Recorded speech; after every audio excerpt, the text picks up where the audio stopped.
Chinese company to bring in over 300 tanker trucks to indulge in downstream fuel haulage. Just to kill the local participants in the industry. These BRBs were allowed into the country without even taking taxes on them. They were exempted from paying taxes. Also, Eureka Energy Solutions attributes the decline in Ghana's oil imports between August 2022 and August 2023 to reduced consumption triggered by high inflation. Slow down in economic activities in a way that has impacted on demand, and that's not a good thing. Plus, GEPA works on making Ghana the 5th largest producer and processor of coconut in the world. We are not relenting on our efforts until we get to the point where the industry is mature and can be on its own. I am Manu Afful. We'll bring you the details of our headlines and many other stories shortly.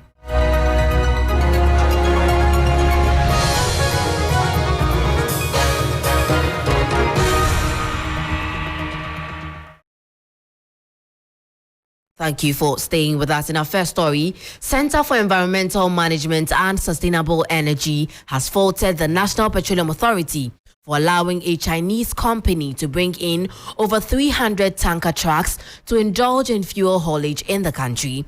The center noted taxes on the bulk road vehicles were waived for the foreign company. To allow a Chinese company to import these huge numbers of BRVs into the system, just to kill the local participants in the industry. These BRVs were allowed into the country without even taking taxes on them. They were exempted from paying taxes.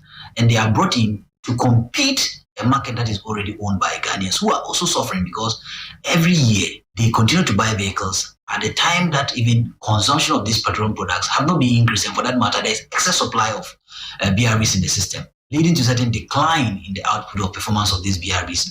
It is very, very unfortunate on the part of NPA to actually allow this. According to director of the center, he's calling on the NPA to reverse any deals with Central Refinery. The local companies are companies that continue to pay taxes on their employees. They are companies that continue to pay annual license renewal fees on the vehicles and also at the premise within which they operate. They pay corporate taxes to the state, and then we allow a foreign participant in the name of Central to come into the system to collapse their businesses. At what expense? What profit are we expecting from Central other than our local Ghanaian companies? So I think that NPA must set up, and they should not be excluded from this blame. You hear the story that they are now going to look into it. They cannot say they are now going to look it. They knew about it, and they were very, very aware of the importation of these products. They should correct it now and then, so that at least some of these things do not happen again. Because if they continue to allow Central to use their vehicles in distributing products across the country, what is going to happen is going to collapse the transport sector of the petroleum downstream. You heard Benjamin Insia, director of Center for Environmental Management and Sustainable Energy. In more stories, CEO of Eureka Energy Solutions, Dr. Yusuf Sulemana, has blamed the decline in Ghana's oil imports between August 2022 and August 2023 on slowed economic activities caused by high inflation. The Bank of Ghana's summary of economic and financial reports indicated that the country's oil imports decreased by 18% between August 2022 and August 2023.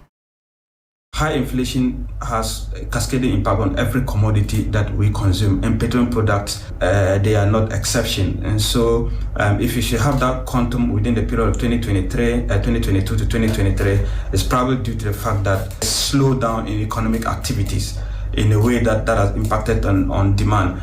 And that's not a good thing. And so I think to reverse this trend, we just have to work on the inflationary pressures. If we can work to bring the inflation down drastically, definitely consumption will ramp up again. We don't have refinery running.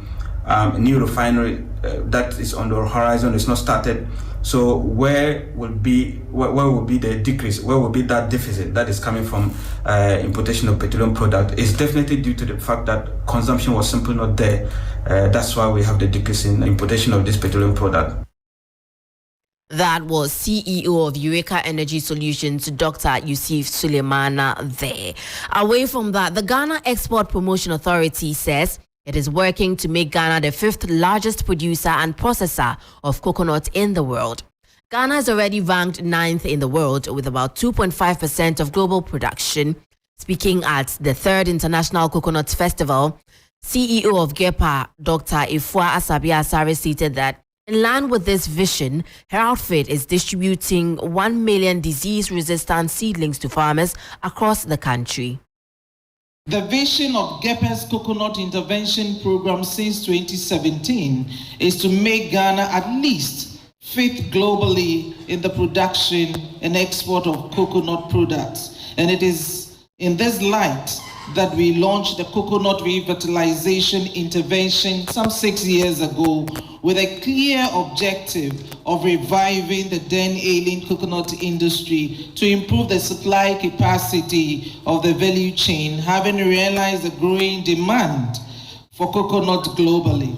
GEPA has made a modest but quite significant investments in the sector since by procuring and distributing disease-tolerant coconut seedlings to coconut farmers across major coconut farming regions in the country. So far, we have distributed over 1 million seedlings covering some 15,200 acres, and we are not relenting on our efforts until we get to the point where the industry is mature and can be on its own. Dr. Afful Asare is the CEO of the Ghana Export Promotion Authority. Now take your attention to the Director of Internal Audit Agency, who is calling for the National Development Planning Commission to be granted authority status. Dr. Eric Ojo Osai argues that this, along with the passage of a national development law to regulate all of the country's development plans, is crucial for ensuring that Ghana can make significant advancements. He made these remarks while speaking to the media on the sidelines of the national closeout event of the Governance for Inclusive Development Program by GIZ. I think that when you look at the executive chapter under the Constitution, chapter 8, all of them are entrenched, which is not good for democracy. So I think that the institution like NDPC must be made an authority and it must be made autonomous. I also think that we should have a national development law which legislates on all our development plans so that a party's manifesto does not become the development plan of Ghana. If we're able to do that, we'll get government coming to power and they will be obliged to implement the development law of Ghana, not their manifesto. If we don't do this, then we'll be moving in cycles and we'll not see development in this country. And I see the GIG support as an important support that can help Ghana move from one level to the other. That was Director of the Internal Audit Agency, Dr. Eric Ojo Osai there. Also, the Ghana Investment Promotion Center, GIPC, has called on businesses in the country to ensure their technology transfer agreements, TTAs, are registered with the GIPC. This GIPC says it is in compliance with the Technology Transfer Regulations LI 1547 and the GIPC Act 2013 Act 865.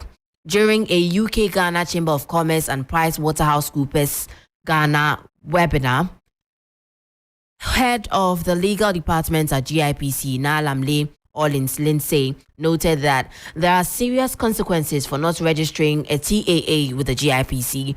These, she said, included if a TTA is not registered with the GIPC, that TTA is unenforceable and you cannot transfer funds under unregistered agreements, among other repercussions for a non-registrability of technology transfer agreements for businesses. Now, take a listen to how the cedi is faring against major trading currencies and how some of our key commodities are faring on the global market.